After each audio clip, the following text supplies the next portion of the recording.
હવે એક મંત્રીમંડળમાં તમે આગળ વધો ને ત્યારે એક બિગ ફોર મિનિસ્ટ્રી કહેવાય છે. તમને કદાચ ખ્યાલ હોય તો નેગોશિએશન જે ચાલતું હતું બધી સહયોગી દળોનું, એલાયન્સીસનું, તો એક વાત ચાલતી હતી કે ફલાણાએ વિત્ત મંત્રાલય માગી લીધું, સીધું ફાઇનાન્સ માગી લીધું, અને ફલાણાએ ડિફેન્સ માગી લીધું. લગભગ બને ત્યાં સુધી કોઈ પણ સરકાર આ 4 મંત્રાલયમાંથી કોઈ મંત્રાલય સહયોગી દળોને, ગઠબંધનના સાથી દળોને, સાથી પાર્ટીઓને ન આપે. કારણ કે એનું કારણ છે એક કેબિનેટ કમિટી હોય છે જે સૌથી પાવરફુલ કેબિનેટ કમિટી કહેવાય. એનું નામ છે CCS, cabinet committee on security. ભારતની સૌથી પાવરફુલ કેબિનેટ કમિટી છે. કોઈ પણ ભારતની સુરક્ષાને લગતા કોઈ પણ ડિસિઝન હશે તો એ આમાં સૌથી પહેલા લેવાશે. તમે જો ઉરી પિક્ચર જોયું હોય તો એમાં તમારું ધ્યાન ગયું હશે સર્જિકલ સ્ટ્રાઇક કરવી કે નહીં. એમાં જે મંત્રીઓની મિટિંગ થઈ હતી એ આ મંત્રીઓ છે બધા.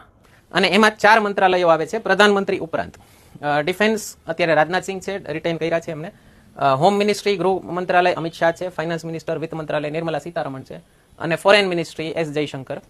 ચારેયને એમને રિટેન કર્યા છે, ફરીથી રિપીટ કર્યા છે ચારેયને. તો આ એક બહુ important cabinet committee on security હોય છે.